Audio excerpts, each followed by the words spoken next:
നാമത്തിന് മഹത്വം ഉണ്ടാവട്ടെ. എൻ്റെ പേര് ബിൻരാജ്. ഞാൻ എറണാകുളം ജില്ലയിലെ പാമ്പാക്കുട എന്ന് പറയുന്ന ഒരു ചെറിയ ഗ്രാമപ്രദേശത്തു നിന്നാണ് വരുന്നത്.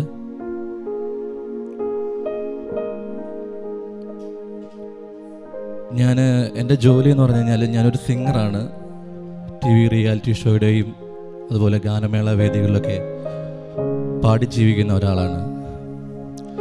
ഭാര്യ, 3 മക്കൾ, 3 ആൺകുട്ടികളാണ്. അമ്മ, ഇതാണ് എൻ്റെ ഫാമിലി. കൃപാസന മാതാവിനെ പറ്റി അറിയുവാൻ ഇടയായ സംഭവം, എൻ്റെ ഭാര്യ 3ാമത് പ്രഗ്നൻ്റായി. ഞാൻ വളരെയേറെ സന്തോഷിച്ചു. കാരണം എനിക്ക് പണ്ട് മുതലേ 3 ആൺകുട്ടികൾ വേണമെന്ന് വളരെ ആഗ്രഹമായിരുന്നു. പെൺകുട്ടികളെ ഇഷ്ടമാണ്, പക്ഷെ എനിക്ക് 3 ആൺപിള്ളേർ വേണമെന്ന് ഭയങ്കര ഇഷ്ടമായിരുന്നു. അങ്ങനെ എന്താ പറയുക, 5ാം മാസത്തിൽ അറിഞ്ഞു, അനോമലി സ്കാനിങ്ങിൽ അറിഞ്ഞു അവന് ഡയഫ്രമാറ്റിക് ഹെർണിയ.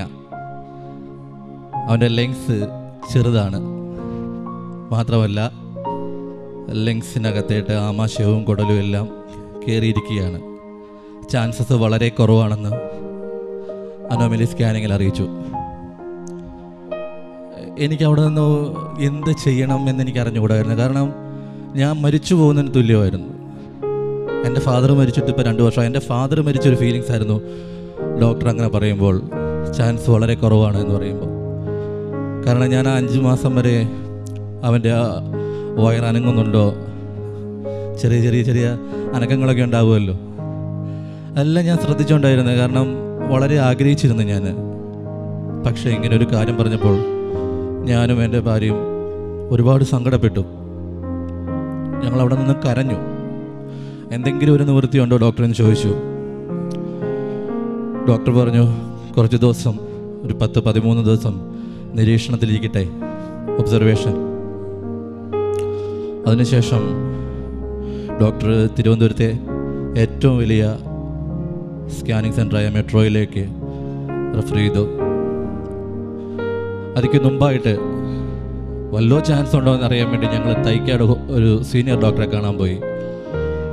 അവിടെ ചെന്നപ്പോഴും ഈ അനോമലി സ്കാനിങ് റിപ്പോർട്ട് നോക്കിയിട്ട് പറഞ്ഞു, ഇതിൽ കുഞ്ഞ് രക്ഷപ്പെടാൻ 25% പോലും ചാൻസ് ഇല്ല. കാരണം ഇത് അമ്മയ്ക്കും കുഞ്ഞിനും കേടാണ്, പെട്ടെന്ന് തന്നെ അബോർഷൻ ചെയ്യണമെന്ന് പറഞ്ഞു.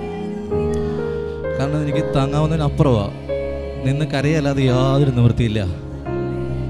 ഇത് ഞാൻ എൻ്റെ വീട്ടിൽ വന്ന് എൻ്റെ അമ്മയോട് പറഞ്ഞു, എൻ്റെ ചിറ്റയോട് പറഞ്ഞു. എനിക്കങ്ങനെ അധികം ഫ്രണ്ട്സൊന്നുമില്ല. അമ്മയാണ് എൻ്റെ ഏറ്റവും വലിയ സുഹൃത്ത്. അമ്മയോടാണ് ഞാൻ എല്ലാ കാര്യങ്ങളും പറയുന്നത്. അമ്മ, എൻ്റെ അമ്മയുടെ അനിയത്തി ചിറ്റ, പിന്നെ വിരളിലുണ്ടാവുന്ന 2-3 സുഹൃത്തുക്കൾ, അവരോടും ഞാൻ പറഞ്ഞു.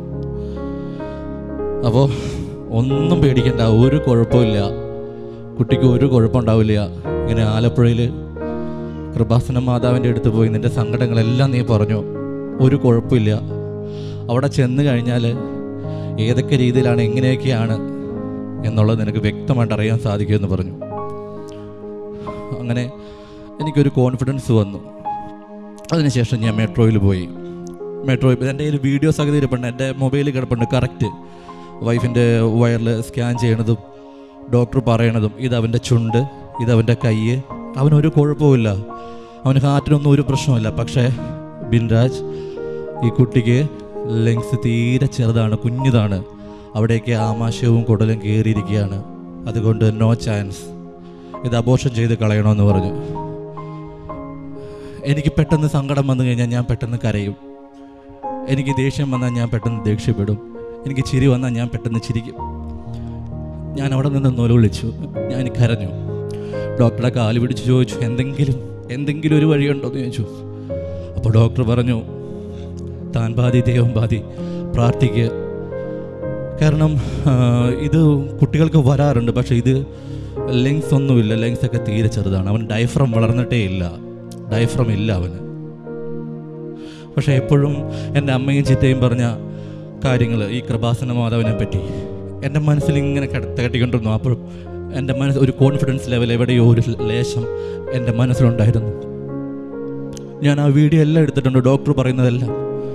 അവിടെ വെച്ചൊരു നേഴ്സ് പറഞ്ഞു, പ്രാർത്ഥിക്ക്, മാതാവിനെ പ്രാർത്ഥിക്ക്, കൃപാസനമുണ്ട്, അവിടെ പോ പ്രാർത്ഥിക്ക്. തെളിവുകളുണ്ട്, വ്യക്തമായിട്ട് എൻ്റെ ഫോണിൽ കിടപ്പുണ്ട്. ഞാനിവിടെ വന്നു, ഡിസംബർ 6-ാം തീയതിയാണ് ഞാനിവിടെ വന്നത്. ഇവിടെ വന്നു, ഞാൻ ഉടമ്പടി എടുത്തു. ഉടമ്പടിയിൽ കുറേ കാര്യങ്ങളെല്ലാം നമ്മൾ കറക്റ്റായിട്ട് ചെയ്യണം. ആരോടും ദേഷ്യപ്പെടാൻ പാടില്ല, വലിക്കാൻ പാടില്ല, കുടിക്കാൻ പാടില്ല, വൃത്തികെട്ട കണ്ണുകൾ കൊണ്ട് ആരെയും നോക്കാൻ പാടില്ല, അങ്ങനെ കുറേ. അപ്പം എനിക്കിതെല്ലാം സാധിക്കുമെന്ന് ഞാൻ വിചാരിച്ച് ഞാൻ ഉടമ്പടി എടുത്തു. എൻ്റെ കുട്ടിയുടെ സ്കാനിങ് റിപ്പോർട്ട് ഞാൻ അച്ഛനെ കാണിച്ചു കൊടുത്തു. ഇവിടെ വന്ന് അച്ഛനെ കാണിച്ചു കൊടുത്തു. അച്ഛനത് നോക്കി. അച്ഛൻ പ്രാർത്ഥിച്ചു എൻ്റെ കുഞ്ഞിന് വേണ്ടിയിട്ട്. സ്കാനിങ്ങിൽ വേറൊരു കാര്യം, ഇവിടെ സ്കാനിങ്ങിൽ ഡോക്ടർ പറഞ്ഞൊരു കാര്യം, മെട്രോയിൽ, നിനക്ക് 2 ആമക്കളല്ലേ ഉള്ളത്, ഇതും ഒരാങ്കൊച്ചാന്ന് മുൻകൂറായിട്ട് എനിക്ക് അറിയാൻ പറ്റി. അതും ഒരു ആങ്കൊച്ച, നീ ഇതിനെ ഞാൻ കളഞ്ഞേക്ക്, നിനക്ക് 2 ആങ്കൊച്ചങ്ങളല്ലേ ഉള്ളൂ. 10-18 ലക്ഷം രൂപ, 10-25 ലക്ഷം രൂപയോളമാവും. എന്നെപ്പോലെ ഒരു സാധാരണക്കാരന്, പാട്ടുപാടി ജീവിക്കുന്ന ഒരു സാധാരണക്കാരന് ഒരിക്കലും 25 ലക്ഷം അല്ലെങ്കിൽ 18 ലക്ഷം ഒന്നും പറഞ്ഞാൽ എനിക്ക് ചിന്തിക്കാനാവില്ല. പക്ഷേ എന്നാലും ഒരു ധൈര്യം, എൻ്റെ അമ്മയും ചീറ്റയിൽ നിന്നൊരു ധൈര്യം. അങ്ങനെ ഞാൻ ഇവിടെ വന്നു, ഉടമ്പടി എടുത്തു, അച്ഛനെ കണ്ട് കാര്യങ്ങളെല്ലാം പറഞ്ഞു. അച്ഛൻ ഒരു കുഞ്ഞു കുരിശുരൂപം എനിക്ക് തന്നിട്ട് പറഞ്ഞു, ഇത് വൈഫിൻ്റെ കൈ കൊടുക്കണം, എപ്പോഴും ദേഹത്തോട് ഒട്ടിയിരിക്കത്തക്ക രീതിയിൽ ചേർത്ത് വയ്ക്കാൻ പറയണമെന്ന് പറഞ്ഞു. അത് ഞാൻ അവൾക്ക് കൊണ്ടുപോയി കൊടുത്തു. അതുപോലെ ഉപ്പ്, അതുപോലെ തേന്, ഇതെല്ലാം ഞാൻ അവളെ കൊണ്ട് രുചിപ്പിച്ചു. ഞാനൊരു സിംഗറാണ്. എവിടെ പോയാലും, എത്ര വേദികൾ കയറിയാലും, എത്രയെല്ലാം ആളുകളുടെ മുമ്പിൽ പാടിയാലും എനിക്ക് ടെൻഷനായിരുന്നു, കിടുകിടാ വിറയ്ക്കും. ഞാൻ ആ ഒരു കാര്യം ഇവിടെ അച്ഛനോട് പറഞ്ഞപ്പോൾ അച്ഛനപ്പം തന്നെ എൻ്റെ തൊണ്ടയിൽ കൈവച്ച് പ്രാർത്ഥിച്ചു. അതിനുശേഷം എനിക്ക് ആ പ്രശ്നമൊന്നും ഉണ്ടായിട്ടില്ല കേട്ടോ. അപ്പോൾ എൻ്റെ ഭാര്യ സ്കാനിങ് എല്ലാം കഴിഞ്ഞു, ഡോക്ടർ ഇങ്ങനെ പറഞ്ഞു. അതിനുശേഷം ഞങ്ങളെ തിരുവനന്തപുരം SAT ഹോസ്പിറ്റലായിട്ട് റെഫർ ചെയ്തു. നിങ്ങൾ SAT പോയി നോക്കാൻ പറഞ്ഞു ഈ മെട്രോയിലെ ഡോക്ടർ. അപ്പോൾ ഞങ്ങൾ മെട്രോയിൽ തിരുവനന്തപുരത്തിട്ട് പോവാം. SAT ചെന്നു. ഞാൻ പ്രാർത്ഥിച്ചു, ദൈവമേ, എൻ്റെ മാതാവേ, എൻ്റെ കർത്താവായ യേശുവേ, എൻ്റെ വൈഫിനോടൊപ്പം അകത്തേക്ക് കയറിയിട്ട് അബോർഷൻ എന്ന് പറയുന്ന ഒരു വാക്ക് പോലും ആ ഡോക്ടർ ഞങ്ങളോട് പറയല്ലേ എന്നാണ് ഞാൻ പ്രാർത്ഥിച്ചത്. എൻ്റെ കുട്ടീനെ എനിക്ക് വേണം, അങ്ങനെ തന്നെ ഞാൻ പ്രാർത്ഥിച്ചത്. ഡോക്ടർ പറഞ്ഞു നോക്കാം എന്ന് പറഞ്ഞു. എൻ്റെ വൈഫ് 8-ാം മാസത്തിൽ എനിക്ക് കുഞ്ഞുമാവയുണ്ടായി. അപ്പോൾ ഡോക്ടർ വിളിച്ചിട്ട് പറഞ്ഞു, കാര്യങ്ങളെല്ലാം അറിയാമല്ലോ, ഇതിൻ്റെ ഇടയ്ക്ക് പറയുന്നുണ്ട് എപ്പോഴും ഹാർട്ട് ബീറ്റ്സ് നോക്കണം, വയറനങ്ങുന്നുണ്ടോ എന്ന് നോക്കണമെന്ന്. കാരണം ഒരു ചാൻസ് പോലും ഇല്ല, ഉള്ളിൽ കിടന്ന് ചിലപ്പോൾ മരിച്ചു വെക്കാം. അങ്ങനെയാണ് പറഞ്ഞത്. അപ്പോൾ എപ്പോഴും നമ്മൾ ശ്രദ്ധിക്കും, വിളിച്ച് ചോദിക്കും, എങ്ങനെ അനക്കം ഉണ്ടോ എന്നൊക്കെ വിളിച്ച് ചോദിക്കും. അങ്ങനെ കുഞ്ഞുമാവ ഉണ്ടായി. ആ ഉണ്ടാവുന്നത് വരെ വളരെ ടെൻഷനായിരുന്നു. ടെൻഷൻ എന്ന് പറഞ്ഞു കഴിഞ്ഞാൽ ഉണ്ടാവുമല്ലോ സ്വാഭാവികമായിട്ടും. പക്ഷെ ഒരു ധൈര്യമുണ്ട്, എൻ്റെ മാതാവ് എനിക്കൊന്നും വരത്തില്ല എന്ന് ഞാൻ എല്ലാവരോടും പറഞ്ഞു, ഒന്നും സംഭവിക്കില്ല എന്ന് പറഞ്ഞു. അങ്ങനെ കുഞ്ഞുമാവ ഉണ്ടായി കഴിഞ്ഞതിന് ശേഷം 4-ാമത്തെ ദിവസം അവനെ ഓപ്പറേഷൻ തിയേറ്ററിൽ കൊണ്ടുപോവുകയാണ് ഓപ്പറേഷൻ ചെയ്യാനായിട്ട്. ഡോക്ടറും നേഴ്സുമാരെല്ലാം വിളിച്ചു പറഞ്ഞു, അറിയാമല്ലോ ഇതൊരു മേജർ ഓപ്പറേഷനാണ്, പ്രാർത്ഥിക്കാൻ പറഞ്ഞു. ആ ഓപ്പറേഷൻ തിയേറ്ററിൽ കയറുമ്പോൾ ആ ഓപ്പണിങ് കവാടത്തിൻ്റെ അവിടെ വെച്ച് ഞാൻ എൻ്റെ ഈ കാശ് രൂപം എൻ്റെ കയ്യിലുണ്ടായിരുന്നു. അത് ഞാൻ ഡോക്ടറുടെയും നേഴ്സുമാരുടെയും കൈകളിൽ ഞാൻ തൊടിയിപ്പിച്ചു. എല്ലാവരുടെയും കൈകളിൽ തൊടിയിപ്പിച്ച് ഞാൻ പ്രാർത്ഥിച്ചു. അങ്ങനെ 3-4 മണിക്കൂറുകൾക്ക് ശേഷം ഡോക്ടർ ഇറങ്ങി വന്ന് വേർപ്പൊക്കെ കളഞ്ഞിട്ട് പറഞ്ഞു, ഇവൻ്റെ വയറ് കീറിയപ്പോൾ ഇവൻ എങ്ങനെയാണ് ഇതിനകത്ത് ഇത്രയും നാളും ജീവിച്ചത് എന്ന് ഞങ്ങൾക്കറിയാൻ പാടില്ല. ഇതൊരു അത്ഭുതമാണെന്നാണ് പറഞ്ഞത്, ഭയങ്കര അത്ഭുതമാണെന്നാണ് പറഞ്ഞത്. ഇവനെങ്ങനെയാണ്, ഈ കുട്ടി എങ്ങനെയാണ് ഈ സ്ത്രീയുടെ വയറ്റിൽ ഇത്രയും നാൾ ജീവിച്ചത് ഞങ്ങൾക്കറിയില്ല. ഓപ്പറേഷൻ സക്സസ് ആയിരുന്നു, പക്ഷേ ഇവിടെ നടന്നതിൽ ഏറ്റവും വലിയ സർജറി ആയിരുന്നു ഈ കുട്ടിയുടെ എന്ന് പറഞ്ഞു. എൻ്റെ മാതാവ് വേറെ ലെവൽ. അതിനുശേഷം അവന് 2 സർജറിയോടെ വേണ്ടി വന്നു. ഇപ്പോൾ അവൻ വളരെ സുഖമായിട്ടിരിക്കുന്നു. അവൻ കമളാനൊക്കെ തുടങ്ങി. എൻ്റെ മാതാവ് എനിക്ക് എൻ്റെ കുഞ്ഞിനെ തിരികെ തന്നു. ഒരു ക്ലാപ്പ് ചെയ്യും എല്ലാവരും. മാതാവിനൊരു ക്ലാപ്പ് കൊടുക്കുക. എല്ലാം സത്യമാണ്. എൻ്റെ മൊബൈൽ കിടക്കുക വീഡിയോ സഹിതം. എൻ്റെ മൊബൈലിലാണ് വീഡിയോ സഹിതം, തെളിവാണ്.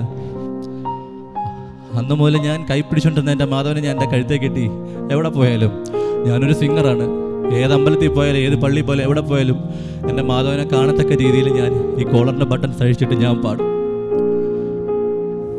പിന്നെ അതവിടെ കഴിഞ്ഞു.